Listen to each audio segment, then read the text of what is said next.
Jawa 2010. Tahun itu adalah tahun yang sangat bersejarah bagi sepasang suami istri, yaitu Mas Rio dan Mbak Nia. Mereka berdua berasal dari daerah yang sama dan dilahirkan dari keluarga sederhana. Mereka berdua pun terlihat sangat bahagia setelah melakukan akad pernikahan. Mereka berdua pun melakukan aktivitasnya sehari-hari seperti pada umumnya sepasang suami istri. Mas Rio bekerja di salah satu perusahaan yang ada di daerah tersebut, dan Mbak Nia pun sebagai ibu rumah tangga yang sangat baik dan tidak menuntut lebih kepada suaminya. Rio dan Nia menjalani kehidupan dengan sangat baik dan bisa saling mengerti satu sama lain. Daripada akhirnya, 1 tahun setelah mereka menikah, mereka pun diberi kado terindah, yaitu kehadiran anak pertama. Di mana anak pertama Rio dan Nia adalah perempuan yang diberi nama Mentari. Keluarga mereka pun terlihat bertambah bahagia setelah kehadiran anaknya yang diberi nama Mentari, lucu, imut, dan cantik itu. "Pak, ayo sarapan dulu," ajak Nia sembari membawa lauk dalam piring. "Ayo Bu," jawab Rio sambil menciumi Mentari. Cantiknya anakku," gumam Rio. "Enak banget sih Bu masakannya. Dirasa-rasa kok kayak masakan Padang ya," ucap Rio sambil memuji masakan Nia. "Enggak lah Pak, biasa aja," jawab Nia dengan muka berseri-seri. "Bu, besok masak ini lagi ya.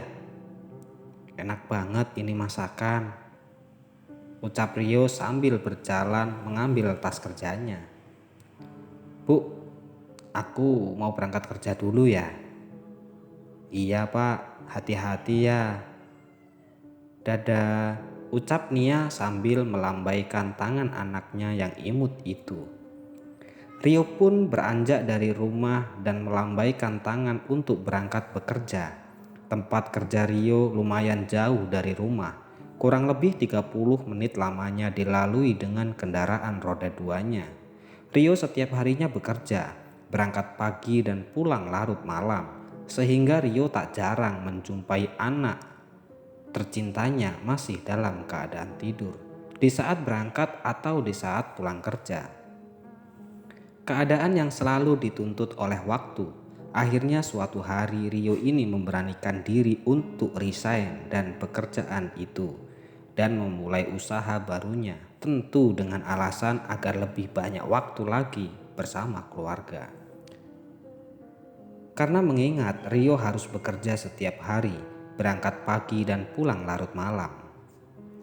"Permisi," tok tok tok, ucap Rio sambil mengetuk pintu ruangan bosnya itu.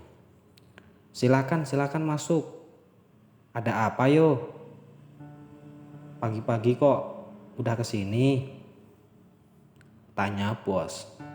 "Ini gini Pak, eh, saya mau mengajukan resign dari pekerjaan Pak," ucap Rio sambil terbata-bata. "Loh kenapa tiba-tiba kok kamu ngajuin resign?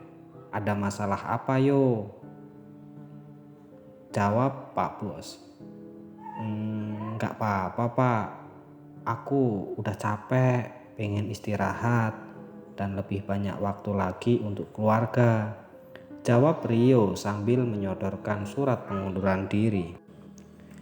"Ini kamu serius yo? Coba deh kamu pikirin lagi, siapa tahu kamu itu masih ragu mau keluar dari sini. Kamu kan di sini termasuk orang pertama dan kamu juga mempunyai jabatan yang lumayan bagus di sini loh yo. Alangkah sia-sianya kamu, perjuangan kamu dari awal bekerja di sini sampai di titik ini yo," ucap Pak Bos sambil merayu Rio agar tidak jadi resign.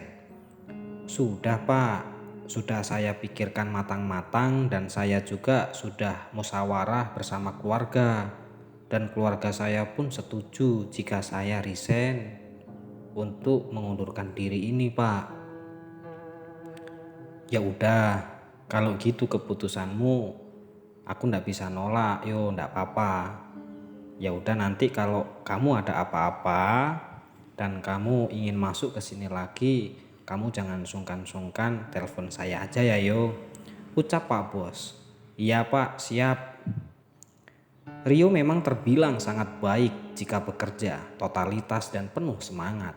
Dan Rio pun sangat dipercaya oleh bos sehingga Rio menempati jabatan yang terbilang strategis di perusahaan itu. Setelah Rio mengajukan surat pengunduran diri, di hari itu Rio pun sudah sah tidak bekerja lagi di perusahaan itu dan akan bergelut di dunia usahanya sendiri, tentu dengan kesiapan yang sangat kuat dan matang untuk memulai usahanya itu. Kemudian Rio pun keluar dari kantor dan menuju pulang ke rumah. Kebiasaan Rio ketika pulang kerja, Rio selalu membelikan jajanan untuk anak istrinya di rumah.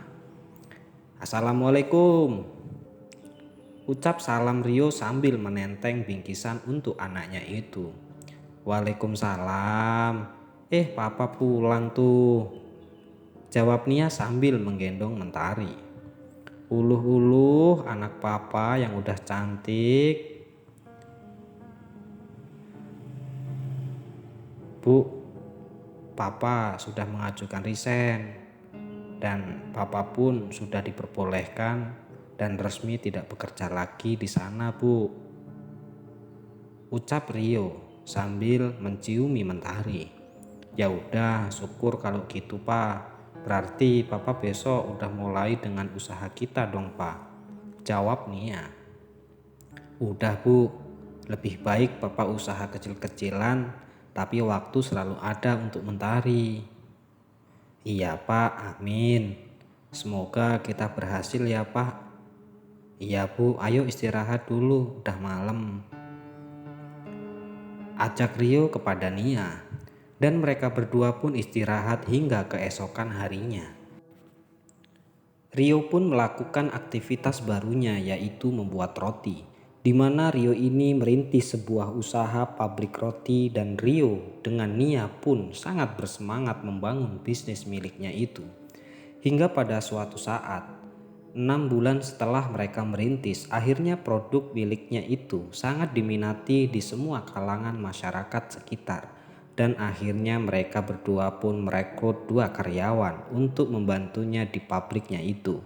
Alhasil usahanya pun tambah berkembang. Rio dan Nia pun berencana untuk membuka ruko cabang di salah satu kota. Bu, kita kan mau buka cabang. Gimana yang nunggu di sana nanti? Nanang temanku yang dari kampung itu, Bu, ucap Rio. Ya, kalau masalah itu terserah papa aja, bagaimana baiknya, jawab Nia. Ya udah Bu, nanti Nanang coba aku telepon mau apa enggak. Iya Pak, terserah papa aja lah kalau masalah itu. Ibu enggak tahu kalau masalah itu Pak. Nanang merupakan teman semasa kecil Rio di kampung dulu, dan mereka keduanya pun berpisah sudah sangat lama sekali sejak lulusan sekolah dasar waktu itu. Namun setelah mereka dewasa, tidak jarang mereka saling telepon. Status Nanang di waktu itu adalah seorang duda tanpa anak. Entah masalah apa bisa cerai dengan istrinya. Ketika mereka teleponan, Nanang masih bekerja serabutan di waktu itu. Rio yang mendengar keadaan teman semasa kecilnya itu pun merasa kasihan dan ingin mengajaknya membantu Rio untuk di cabang usahanya yang baru itu. Kring kring kring. Nada telepon terdengar. Ada apa yo? Jawab Nanang. Kamu lagi sibuk gak Nang? Enggak yo, ini aku lagi di rumah gak ada kerjaan. Nang, maaf Nang, kamu mau ndak kalau bantu aku di sini? Ya tinggal bantu apa dulu yo? Aku sih kalau bisa mau-mau aja, jawab Nanang. Ini gini, aku kan punya usaha kecil-kecilan dan sekarang aku buka cabang, Nang. Gimana? Kamu mau nggak di sini bareng sama aku dan kamu nanti yang nunggu di cabang baru itu, Nang? Eh, kamu serius nggak kamu itu yo? Nanti cuma bercandaan lagi. Iya, aku serius ini, Nang. Ya udah, kalau nanti kamu mau, besok kamu kesini aja ya. Ya udah yo, besok aku langsung ke sana dan aku langsung ke rumahmu. Ya udah Nang, ditunggu ya. Iya yo, ucap Nanang sambil menutup teleponnya. Akhirnya Nanang pun bersedia untuk membantu Rio di cabang usaha barunya itu. Rio sudah benar-benar percaya dengan teman kecilnya itu. Walaupun Rio tidak begitu paham lebih jauh lagi tentang kepribadian Nanang itu. Dan pada akhirnya Nanang pun tiba di rumah Rio disambut dengan sangat hangat oleh Rio dan Nia. Sini Nang, ayo masuk Nang. Nggak usah malu-malu, pokoknya kita masuk dan kita langsung makan dulu ya. Ajak Rio sambil memegang tangan Nanang itu. Iya yo, ayo, itu anakmu cantik banget sih yo, mirip sama kamu banget loh. Jawab Nanang sambil tersenyum.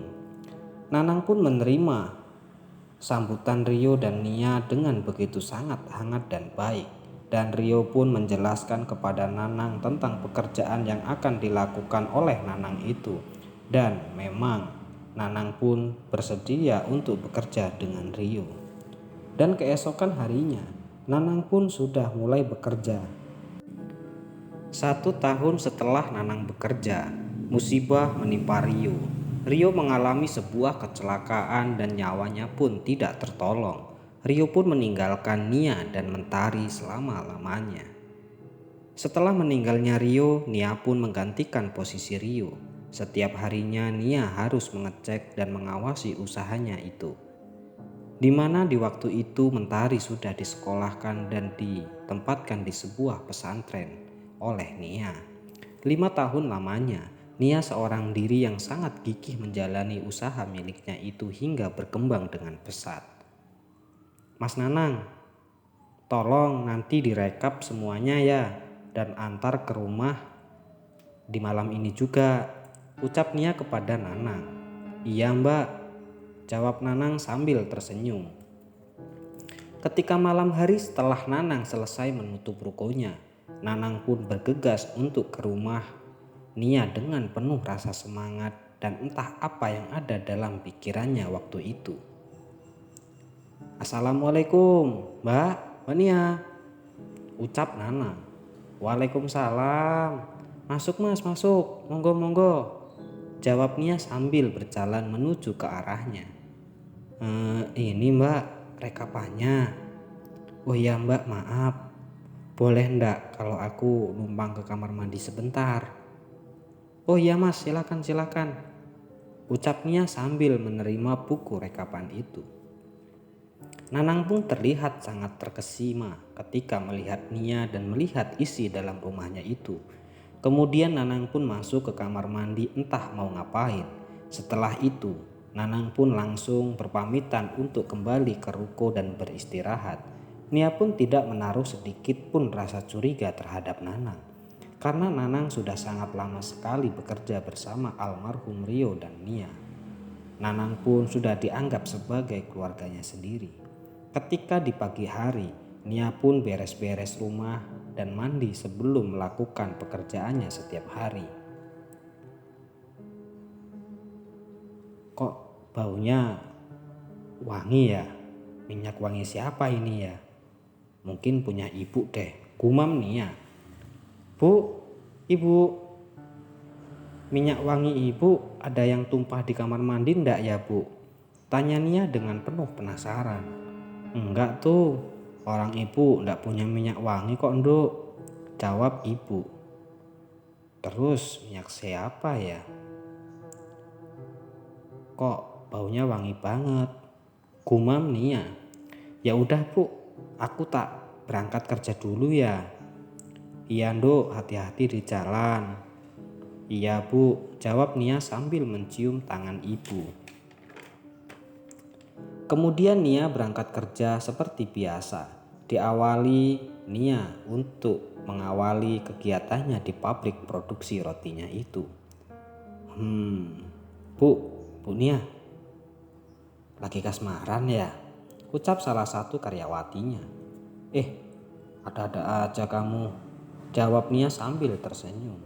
Iya Bu, ibu itu hari ini terlihat berseri-seri dan cantik banget loh Bu, ucap karyawati sambil membungkus roti. Amin, amin. Ya udah, yang semangat kerjanya tak tinggal dulu ya, jawab Nia sambil menepuk pundak karyawatinya itu. Kemudian Nia pun langsung menuju ke ruko yang ditunggu oleh Nanang.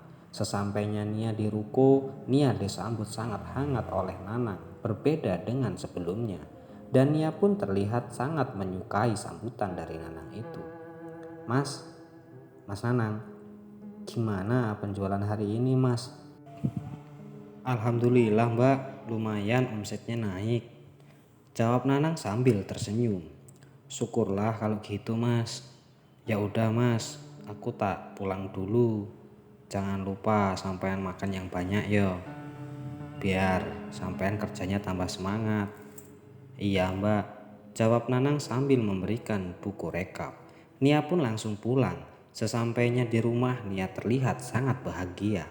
Sampai-sampai sering sekali Nia itu melamun. Karena keadaan Nia semakin hari semakin aneh. Seperti perawan yang jatuh cinta. Ibunya pun sering menasehatinya. Namun Nia tidak menghiraukan nasihat dari ibunya itu. Akhirnya 1 bulan kemudian, Nia pun dengan Nanang resmi menikah. Di awal pernikahan mereka menjalani dengan baik-baik saja, hingga pada suatu hari sifat buruk Nanang mulai terlihat, di mana Nanang sudah mulai berani mengatur dan menguasai usahanya itu. Namun keadaan Nia seperti orang lilung, seperti diguna-guna oleh Nanang. Semakin hari semakin parah. Nia pun dibawa oleh ibu di tempat seorang supranatural, dan disinilah Nia diobati. Dan ternyata Nia benar-benar diguna-guna, bahkan akan dibuat seperti mayat hidup oleh Nanang itu. Dan Nanang semakin hari semakin menggila, menguasai usaha miliknya itu, dan pada akhirnya Nia pun diceraikan oleh Nanang dengan berbagai alasan. Dan Nanang pun rujuk dengan mantan istrinya itu. Namun kejayaan Nanang dan istrinya tidak berlangsung lama karena sifat keserakahannya itu. Nia pun kembali hidup dengan normal bersama ibu dan mentari di kampung kelahirannya itu. Walaupun keadaan Nia hidup di kampung kelahirannya penuh dengan kesederhanaan, namun keluarga Nia sangat bahagia menjalani kehidupan mereka semua.